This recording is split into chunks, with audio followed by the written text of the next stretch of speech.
Hello everybody, and welcome to an incorrect Sonic the Hedgehog ranking video. I'm just going to say this now, you should stop watching. You should stop watching because Sorio is going to be saying the wrong thing. Quite a lot.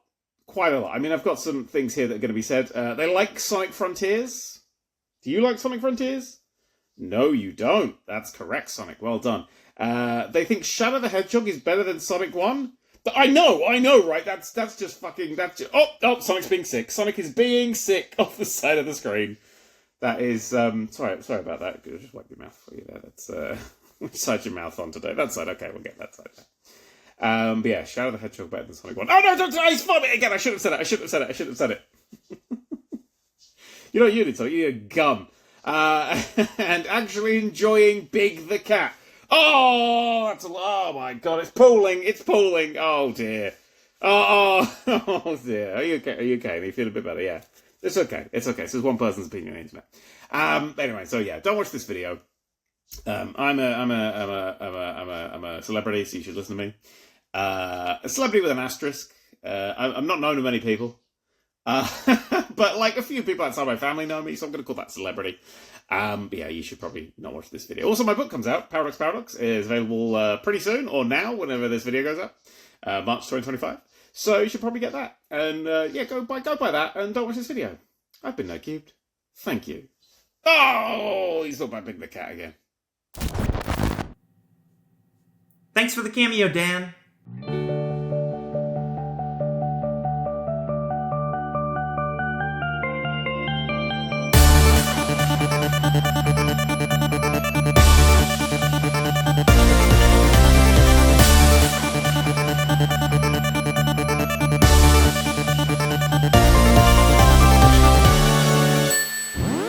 Hello ladies, gentlemen, and comrades against the binary. I am Sorio99, and this is a ranking of every mainline Sonic game, plus or minus a couple games. I'm including Shadow the Hedgehog, but not 3D Blast or any of the handheld games, so Wikipedia already hates me.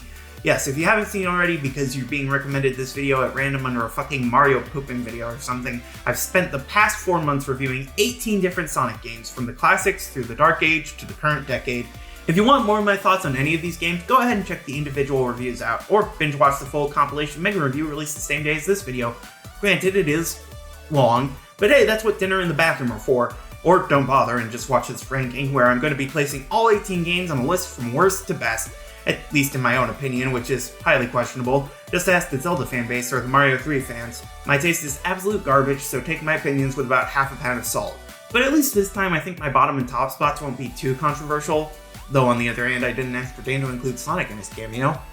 Real quick though, and I know this intro is way too long already, but I need to lay down some ground rules. Number 1, I'm non-binary. I use they, them pronouns, and I'd rather not be referred to as dude or man. If that's a problem for you, just leave your slurs in the comments now and leave. I'd prefer you didn't, but I'm not exactly gonna miss you. Now, for actually relevant stuff. I played these games from April of 2024 to September of the same year, and I started writing this ranking script in September, roughly 4 months after playing Sonic 1. It's been multiple months since I played most of these games, so don't throw a fit if I don't remember every last detail of Sonic CD's PC GameCube port. Speaking of, I played through the GameCube versions of Sonic 1 through Shadow the Hedgehog. I have played the Origins versions of the classic games along with various emulated versions and the PC releases of Adventure 1 and 2, but those aren't what I played through this time around. Also, I played Unleashed on Xbox Series X, Lost World in the original generations on PC, and Forces and Superstars on Switch. So take that into account with my opinions. And finally, just to make it clear, no, I am not going to even pretend my ranking is based on objective fact. It's all opinion. I'm basically judging each game by their high points minus their low points rather than anything actually measurable. And again, it was several months between Sonic 1 and Sonic Superstars, so maybe don't dig too deep into individual contests between every single game. So, with all the preamble out of the way, let's get the obvious pick dealt with first. Yeah, it is the most cliche of cliches, but I'm sorry, I can't act like Sonic 06 isn't the worst game in the series. I went to Disneyland during the course of working on this project, and I'm confident saying I spent more of my life waiting on this game to load than I did waiting in line at that stupid park. The level design is almost universally atrocious, with at most 1 decent level per campaign and 2 that could have been decent if they had even a modicum more effort put in. The upgrades range from so ridiculously broken you can use them to destroy the game from the inside out to you can now homing attack but with a different button. The optional content is so completely superfluous, I'm not sure even the developers bothered finishing it all. The controls are functional at best and almost hilariously awful at worst, with no single character actually feeling good to play as. And then of course there's the writing, which I effectively wrote a novella about in the standalone review. I really don't know what else I can say here that I didn't say in that review, partially because there's not much original to say about 06 in general, but partially because, I wrote over 20,000 words for that review. If my Sonic 06 review isn't comprehensive, then nothing I ever write will be comprehensive. The most I can say in this game's favor is a couple levels weren't completely awful, and some of the ideas could have been cool if they were better utilized. Otherwise, no, I hate to be a sheep on this, but bomb, motherfucker. I mentioned in my 06 review that as horrible as that game is, as completely lacking in high points as it remains, I couldn't really bring myself to feel angry about it. That very much does not apply to Sonic Heroes, a game that managed to piss me off so hard I almost completely abandoned this entire project. Look, I know this game is still something of a fan favorite, a lot of people still love Heroes a lot, but I'm sorry, the writing is below Lost World in terms of substance, the voice acting is grating and constantly spammed, the controls and physics are completely fucked, the boss fights are all either terrible or completely forgettable, and these special stages make me seriously want to reconsider the whole no hate towards developers thing I roll with. It looks decent for the time, the music is overall fine, and most of the level design is honestly really good. Hell, I even like Big's role in things, and apparently that's enough to make Sonic himself hate me according to some corners of the internet. But I'm sorry, there are just so many low points, and they're all so absurdly low, I can't give it a higher placement than second to last place. I'm sure I'll get a lot of shit for this one, but I have to speak my truth.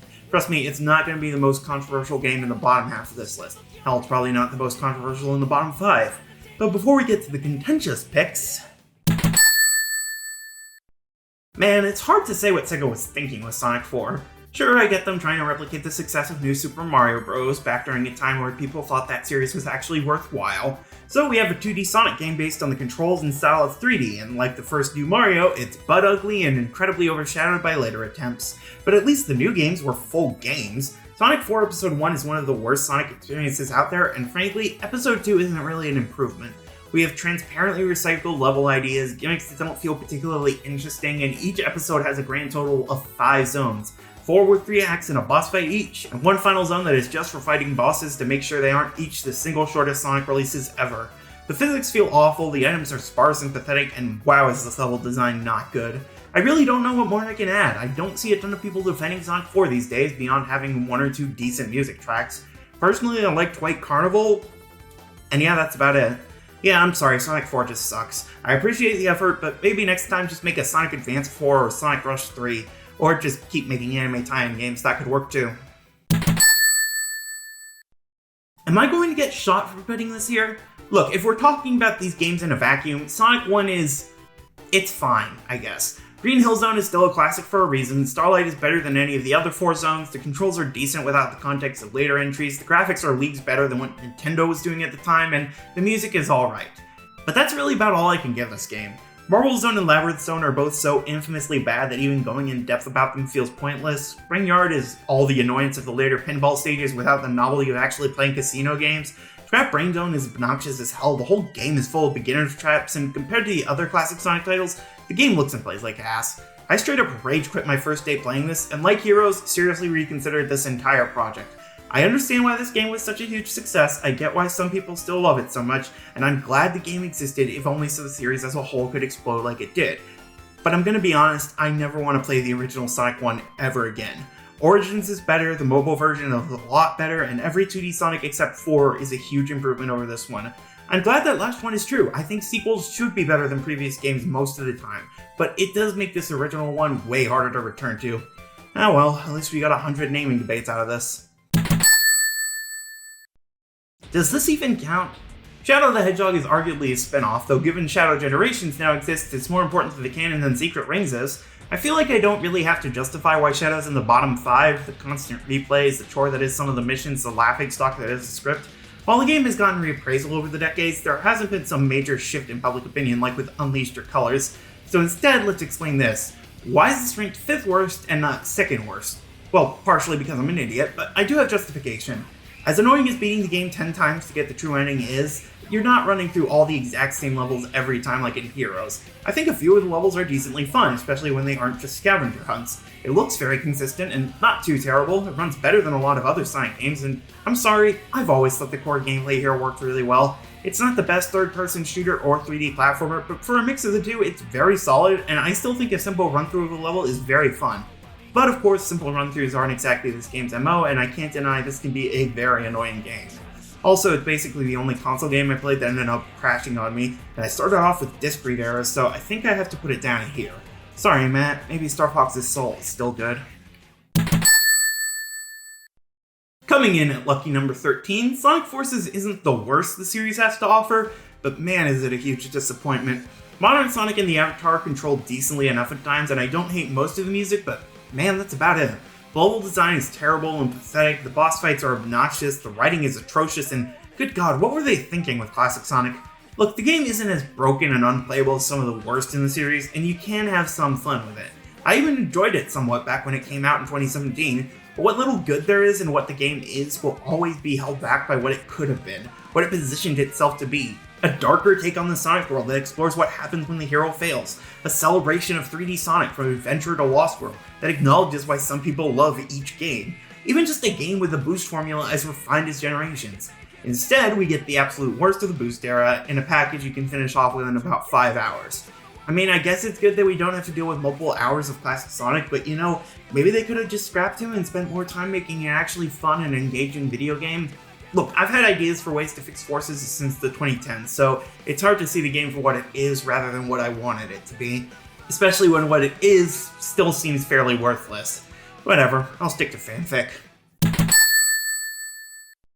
So, what's the general opinion of Sonic CD these days? I mean, it gave me a running gag for the review, so I can't hate it too much. Yeah, the Sega CD's premier Sonic title is certainly not the most beloved in the series anymore.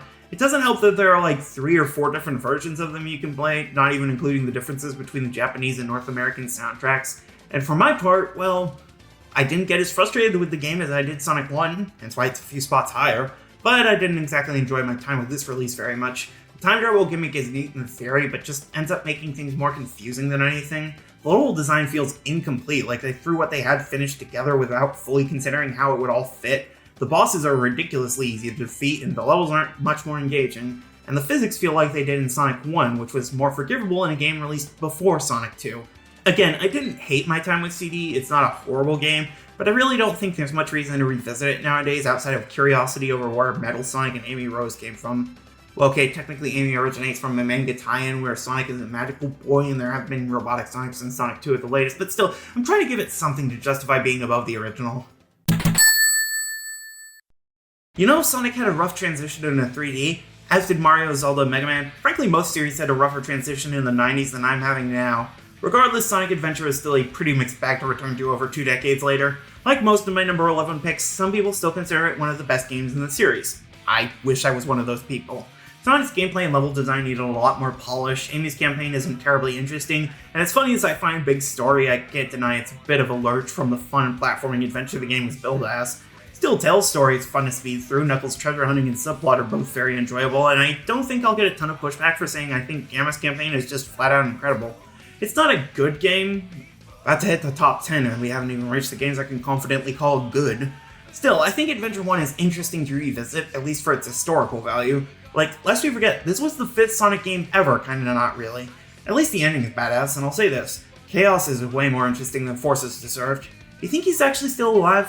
I mean, I know there was the Frontiers prologue, and that kinda implied he and Tikal are still on Angel Island, but I kinda figured the tie-ins were second tier canon, like, just slightly above the IDW comics. But I guess since Flynn is writing almost everything now, maybe it's all full canon? Huh. Anyways, moving on.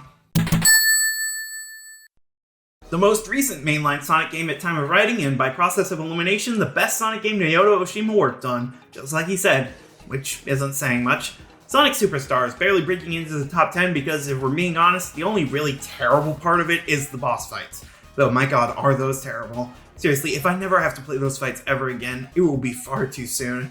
As for the standard gameplay and levels, it's fine. It controls perfectly serviceably, the levels are remarkably adequate, and the majority of the game is just completely, utterly fine. It's the new Super Mario Bros. Of Sonic, and it's as uninteresting for me to talk about as that series. There are a few interesting ideas. I like the Chaos Emerald having unique powers, Trip is a fun character, and I hope she reappears somewhere, and classic Amy is fun. But it's all buried under the same uninteresting visuals and level themes, level design that tries and fails to accommodate co-op, and again, some of the worst boss fights in the series. I'm sorry, I know it's boring just hearing me cite the same complaint 100 times, but bosses in this game genuinely drag this game so far down. Like, honestly, if these were a little bit less obnoxious or generally shorter, this would probably be closer to number 8. But hey, I'll give it this. It's a dozen times better than Sonic 4. Like how each new Mario is better than Lost levels, it's not high praise. Boy, this was probably higher than most people were expecting, huh? I don't think anyone would call Sonic Lost World their favorite Sonic game, but I also don't think anyone would call it the worst either. I'll admit I kind of went on my own journey with it as I played through. I started off relatively sour on it, seeing the first couple worlds as completely uninspired, the writing is obnoxiously immature, the visuals is lackluster even by Wii U port standards, and the gameplay is a less interesting version of the adventure-era Sonic controls, except with misguided ideas like the parkour system and terrible ideas like a run button. For Sonic. Then, starting in World 3, things started turning around. The levels started incorporating more interesting gimmicks that take advantage of the more cartoony tone of the game, the plot started going in more interesting directions, and even the controls started to click for me with some of the more oddities. Then I got to World 5 and the level design became god-awful. The bosses are uninteresting, the writing squanders its best ideas, and the parkour gameplay never justifies itself like the Adventure and Boost styles did. It's not a terrible game. I honestly think if you just casually play through the first 4 worlds, you can get a decent chunk of fun out of the game. Worth the cost? Probably not, but there's still fun to be had. I'm not exactly eager to ever play it again, but I mean, I'd be more willing to replay it than Superstars, and in a ranking like this, that's what gives it the edge. Sorry. Finally, the top half of the list, and we get to the games I feel confident saying are solidly good. Not that I'm a huge fan of Sonic Colors, it's got its highlights, particularly the main acts of Starlight Carnival and most of Asteroid Coaster. It's also got a couple low points like Terminal Velocity Act 1 and the really childish writing, and my god, these zones do not in any way justify being 6 acts apiece. Like, I'm sorry, most of the acts are mini-levels, and they just mean by the time you're done with a planet, you're tired of the theme. But honestly, that's about it as far as major problems. The game isn't this high because it's this amazing experience, but because it's just a very solid boost game. Unlike Superstars, where pretty much every boss docks at least a few points off the score, Colors doesn't have any major shortcomings unique to it. Even some of the best games in the series, the games that take the lucky 7 spots, still have more problems than Colors does. Of course, they also have a ton more highlights, hence why they're higher up on the list, but honestly, if there's a good title to introduce people to the boost formula, it's probably Sonic Colors. Unless they're really super familiar with classic Sonic, then I'd recommend Generations, and Unleashed is probably better for hardcore fans of the adventure era, and Forces... No, yeah, Colors is better than Forces in just about every way. If you mod the Ultimate port, you can probably even make it look better graphically than that. You might not even need a mod! Look, I like a mindless button masher of a 3D beat-em-up. For whatever reason, it works for me. That's probably the reason I have a higher tolerance for Sonic Unleashed than some people. There's also the fact I played on Series X, which bumps the second ever HD Sonic to a 60fps HDR visual treat. Honestly, to this day, I don't know if there's a better looking Sonic game, and keep in mind, Generations and Frontiers are still to come. However, I think it's worth remembering just how much Unleashed always was at its core. The premiere of the boost formula, and they made it work great. I'll admit, I'm not the biggest fan of the drift, and I do wish that boost was recharged by more than rings, but that's still small potatoes in the grand scheme of things when these day stages manage to feel breakneck and high octane while still allowing for exploration, discovery, and shortcuts. And as controversial as the Werehog might be, I think the night stages are mostly very solid too.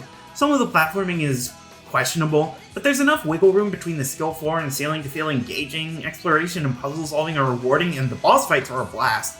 I'll admit the game has problems, and it's not for everyone. The ideal target is someone who enjoys the boost gameplay and 3D beat-em-ups, and that cross-section might not be huge. Still, if you can get on its level, I think this game is an absolute joy. At least prior to Eggman Land, but I mean... It's not like bad endings are unique to Unleashed. Sonic 2, the game and not the movie, is an improvement over the first game in just about every way.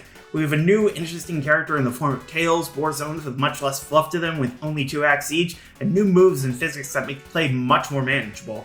Genuinely, Spin Dash might be the single best addition the Sonic series ever received, just for making ramp obstacles less obnoxious. It actually makes the game feel substantively different from any other platformer series. The game looks and sounds a ton better with far better use of colors and zone themes, incredible music for more than just the first level, and little additions to the animations, and of course most of the levels are absolutely incredible. Basically everything prior to Metropolis Zone is a joy to run through. Emerald Hill, Chemical Plant, Casino Night, Hilltop. These zones are all great. Unfortunately, by the last third of the game, the quality falls off a cliff. Seriously, Metropolis is hell to run through and way too long for its own good. Sky Chase is a really dumb minigame, Winged Fortress is obnoxious and underdeveloped, and Death Egg Zone... No. I didn't even bother to beat the Death Egg robot in this playthrough. I've done it before, I don't need to run my head into the wall over and over again to know it's not a good ending. So, yeah, not top 5 material, but still a great game, and one that's definitely worth playing. And easy too, because it's on fucking everything. Makes sense. The last of the classic Sonic games, both in general and on this list, is one that some might argue should be counted as two completely separate games. Sonic 3 and Knuckles may have been released as two cartridges originally, but when combined, they form one incredibly cohesive and fantastic video game. The game takes full advantage of the Genesis graphics capabilities, and the original soundtrack is filled with absolute fucking bangers. We have brand new moves and power-ups that make gameplay feel significantly more dynamic and varied. There's actual story with the various characters, pre- and post-level cutscenes, transitions between each level, and those levels, oh my god, I think literally the only dud for me is Sandopolis Act 2. Every other level is absolutely incredible. Some of the best gimmicks and design ideas in 2D platforming history, changes in design and appearance between each act, boss fights at the end of each, it's all incredible. And that's not even talking about the new playable characters of Tails and Knuckles, or the instantly iconic and beloved Blue Sphere special stages, or the bonus stages that give you a booster in gameplay, or reasonably being able to unlock Supersonic and blast through levels and boss fights with ease. I will say the non-super final boss of the game, the giant Eggman Robo, is seriously Death Egg robot levels of obnoxious, complete with not getting any rings if you die even once to it. Outside of that though, this is definitely one of the best games in the series. Fifth best, specifically. Holy shit, I love Sonic Adventure 2. I know that take was probably run into the ground last year with a movie partially adapting it, a game and animated miniseries influenced by it, and a full themed year for the character it introduced, but let's be honest, what else could it deserve? One of the first Sonic games to get a release on non-Sega systems, and it's so absolutely incredible. 3 gameplay styles that all feel fun and rewarding to get good with, incredible stylization that makes it look instantly distinct, some of the most amazing levels I've ever played in any game. If you tell me City Escape isn't absolute peak game design, you are just flat out lying. And then of course there's the music, which honestly I don't even know if I need to explain how great this game's soundtrack is. If you can hear Live and Learn and not get hyped as all hell, then I don't know, I'm not entirely sure you have a soul. Oh, and let's not forget one of the best control schemes in physics 3D Sonic has ever had, so good that even at the height of the boost gameplay, people were still like, why don't they just go back to the Adventure 2 style? Honestly, I don't know how I could properly explain how great I think this game is. I'll fully admit, it might be nostalgia helping me see past some of the issues. The mech being a bit slow and clunky in mat space is definitely a bad level. Overall, though, I really do think this is one of the best games in the series, and I don't even think it's entirely nostalgia. Especially when one of my favorites came out when I was in my 20s. If Sonic Heroes is my most hated Sonic, even though it isn't the worst, then Sonic Frontiers is probably my favorite Sonic game ever, even if I can't begin to argue it's better than the top 2. Yes, Frontiers has issues, but I love this game so goddamn much. On a 4K console, I still think it looks goddamn beautiful, even with the slight style clash and significant pop-in. The gameplay, especially post-update, feels frantic, kinetic, but also open and freeing in a way that even some of the best in the series hasn't managed. The cyberspace levels, honestly, I think are great, especially when they adapt elements from the adventure titles. The islands are incredible to explore to the point where I genuinely considered 100%ing the game just for this playthrough. The boss fights, oh my god, the boss fights. This might be the best combat system in a platformer, like, ever. I love it so much. And then there's the soundtrack, and okay, to give you an idea of how much I absolutely love this soundtrack, this is the only Sonic soundtrack that I fully purchased on iTunes, and I listen to a playlist of its music constantly, like almost every chance I get. Undefeatable, Find Your Flame, I'm Here, Vandalize, One Way Dream, so many songs I'd put in the top 10 of all video game music, and that's just the image songs. Even the level music for the islands in cyberspace is great. I love Sonic Frontiers so much, and I'm so eager for the future of this series. But there are just 2 games that are just flat out better. Which ones? So, to remind you all, for this project to make sure everything was ready in time, I played through all these games and wrote this ranking list before the release of Sonic X Shadow Generations. Instead, I played through the original Sonic Generations, and I'll be honest, it's still absolutely brilliant. We have incredible remixes of some of the best songs in the series, beautiful graphics, and visual design that truly takes the cake. Modern Sonic's boost gameplay is maybe at its absolute peak, with a return drift, useful sidestep, and boost charged by rings and enemies. Classic Sonic isn't perfect, but it's a great improvement over Sonic 4, feeling great and well-tuned for platforming and running along, and the level design is all completely original and just so good. Cityscape might actually be better here than in Adventure 2, and even saying that feels like heresy, but it's just true. The mission system is incredibly genius, having these smaller challenges that test your skill, give other characters a chance to shine, or just do something creative with the themes of each level. And while the Time Eater isn't the best final boss ever, the boss fights in general are absolutely incredible. Taking down the Death Egg robot with shifting perspective, attacking Perfect Chaos as normal Sonic, and even the Egg Dragoon inspired by the various Unleashed boss fights. Oh, and the rival fights, they're great. This whole game is incredible, and I couldn't recommend it enough, even in its original incarnation. However, at the end of the day, there's just one game that managed to edge it out. Okay, is anyone actually surprised? Sonic Mania is one of the best platformers I've ever played. Absolutely incredible physics and controls that feel perfectly like 3 and Knuckles, but better. Level design that feels so perfectly crafted that not a single element feels out of place. Boss fights that are a goddamn delight to take down, even at their hardest. And some of the most fun characters to play as. The game looks perfect, mixing the classic pixel art of the Genesis games with brand new effects and visual flair. The level design themes, especially the new ones, take full advantage of the added horsepower that console wars have given us. The music is incredible. T-Lopes, dude, incredible work as always. I don't know you, I don't know why I wrote this like we've ever talked. The special stages are great, the bonus stages kick ass, we can unlock a goddamn Puyo Puyo mode. Look, Sonic Generations and Frontiers are incredible, and I love them to bits, but at the end of the day, I've put hundreds, if not thousands of hours into Sonic Mania over the years, and that is for a very good reason. Sonic Mania is hands down the best Sonic game ever made, and that is final. Or is it? How much of this list did you agree with, and how much made you want to string me up in the street? What games should I have included that I didn't, and what game series should I look at next? Go ahead, tell me in the comments below, and thank you for watching. God, that's still cheesy.